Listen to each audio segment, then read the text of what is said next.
Assalamualaikum warahmatullahi wabarakatuh. Ini adalah sebuah presentasi tentang pengembangan Tito alba sebagai upaya pengendalian hama tikus.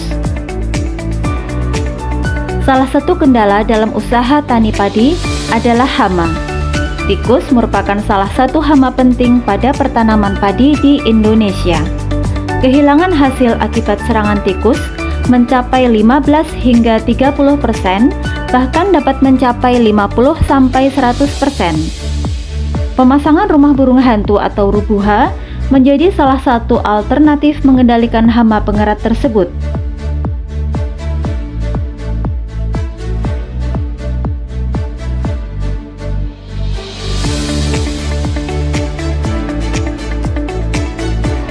Di sisi lain, merupakan salah satu cara melestarikan dan menjaga keberadaan burung hantu di areal persawahan. Tikus sawah merupakan hama yang dapat menimbulkan kerugian bagi tanaman pertanian, khususnya tanaman padi. Berbagai cara dilakukan petani untuk mengendalikan hama tikus di areal persawahan. Ada yang menggunakan gropioan, pengemposan, menggunakan anjing pemburu, hingga memberikan umpan racun tikus, serta memanfaatkan musuh alami tikus seperti burung hantu, yaitu Tito alba. Namun burung hantu adalah musuh alami yang dianggap paling efektif dan efisien dalam mengendalikan tikus.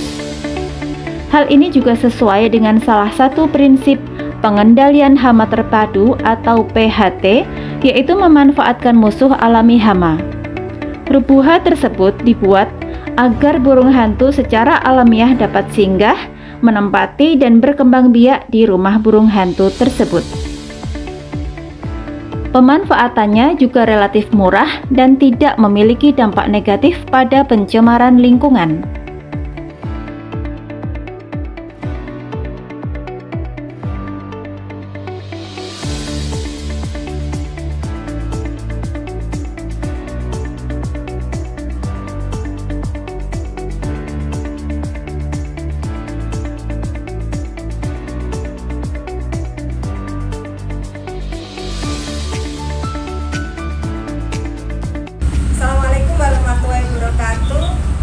Perkenalkan, saya Retno Wijayanti, penyuluh pertanian BPP Pati. Hari ini wilayah binaan Desa Puri, Tambaharjo, Ngepongrojo, Widoro Kandang dan Kelurahan Patiwetan. Hari ini saya bersama Ketua Kelompok Tani Makmur Desa Widoro Kandang, kegiatan membuat rumah burung hantu.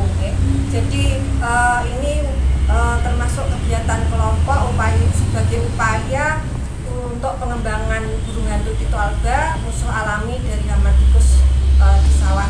Jadi untuk kondisi serangan hama tikus memang masih terkendali, tetapi ini dilakukan oleh kelompok sebagai upaya antisipasi mengembangkan burung hantu yang kebetulan di alam, di lokasi area sawah memang terdeteksi ada, sehingga kelompok melakukan upaya untuk pengembangan dengan membuatkan rumah, nantinya akan dipasang di beberapa titik di pohon-pohon besar sekitar sawah, sehingga nantinya ketika burung hantunya berkembang, harapannya bisa membantu petani untuk memangsa tikus, sehingga tidak sampai terjadi ledakan serangan hama tikus di Desa Widoro Kandang. Mungkin dari ketua kelompok ada beberapa hal yang mau disampaikan, monggo. Untuk rencana pembuatan rumah burung hantu, kami akan merencanakan membuat sekitar 32. Ini baru jadi satu, yang pertama baru jadi satu. Ini untuk yang kedua nanti banyak masih.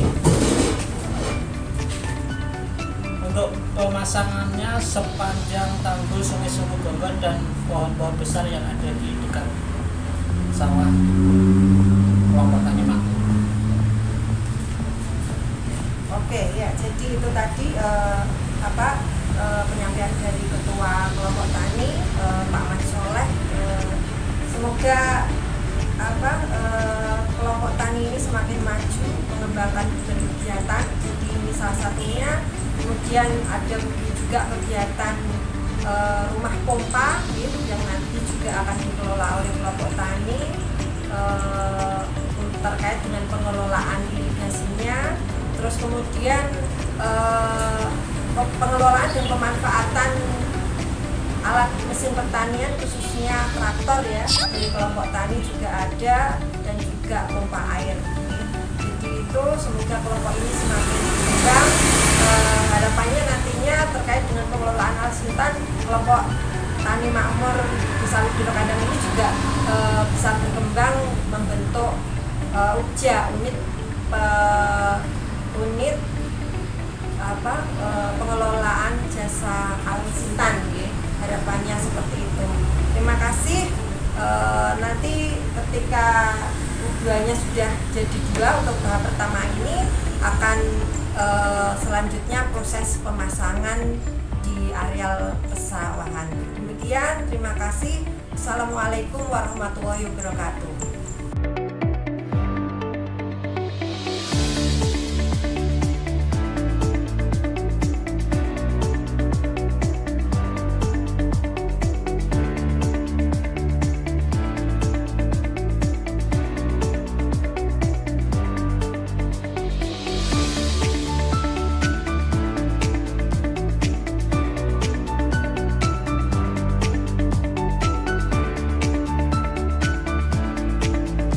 Apa itu rubuha? Rubuha atau rumah burung hantu adalah salah satu teknologi pertanian yang berfokus pada pengembangan musuh alami tikus yang diketahui merupakan salah satu hama padi terbesar. Rubuha merupakan salah satu langkah untuk meminimalisir dan mengendalikan serangan hama tikus apabila rubuha tersebut dapat sukses terisi dan ditempati oleh burung hantu.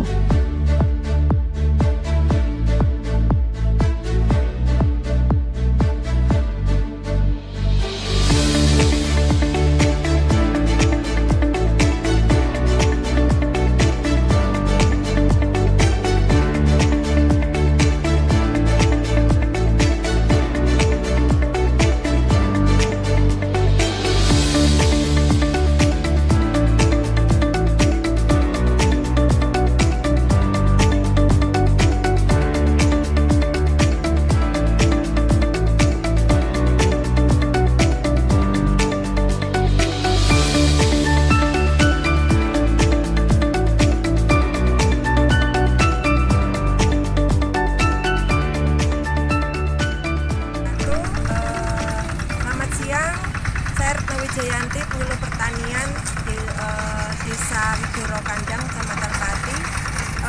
Hari ini melanjutkan kegiatan. Jadi dulu beberapa waktu yang lalu setelah pembuatan rumah burung hantu, hari ini akan dilakukan pemasangan rumah burung hantu ya.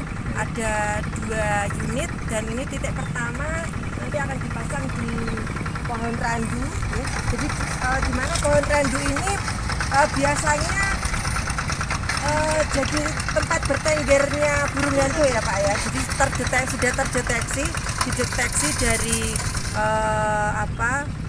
petani di sini ya. Mungkin penjelasan lengkapnya dari Pak Ketua, monggo Pak Ketua. Rumah burung hantu saya akan pasang di sini karena setiap malam pasti ada burung hantunya bertengger di sini untuk mencari mangsa. Oke. Untuk titik kedua sebelah sana. Oh, di sebelah sana. Dekat tembok itu ya? Ada ke pohon. Tengah pohon itu ya. Oke.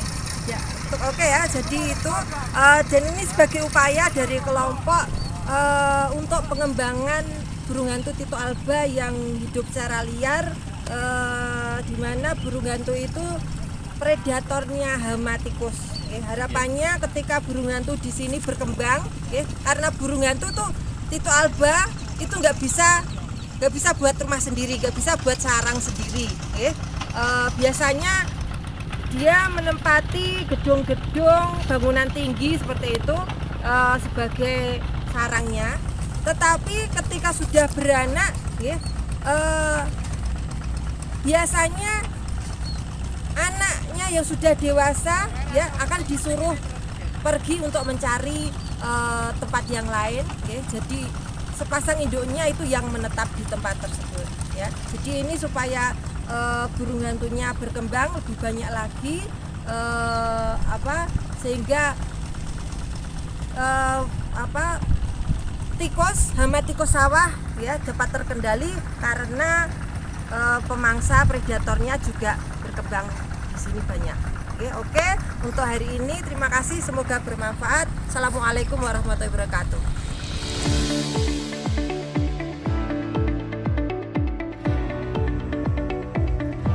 Burung hantu merupakan hewan karnivora dan nokturnal yang dikenal sejak dahulu sebagai pemangsa tikus. Sebagai predator, burung hantu jenis serak Jawa dikenal efektif dan ampuh dalam penanggulangan hama tikus. Sepasang burung hantu bisa melindungi lahan pertanian sebanyak 25 hektar. Efektifnya, Tito alba bisa memangsa hingga kurang lebih 1.300 ekor tikus. Hal ini menjadikan pengendalian tikus dengan Tito alba lebih efektif daripada menggunakan racun tikus atau gropyoan. Burung hantu yang berumur 7-9 bulan bisa secara alami akan meninggalkan sarang dan mencari pasangan. Namun, rumah tempat tinggal burung hantu hanya bisa ditinggali oleh satu keluarga saja. Oleh karena itu, pengembangan rubuha diperlukan untuk menjadi tempat tinggal burung hantu dan tempat berlindung dari pemburu yang kerap memburu mereka.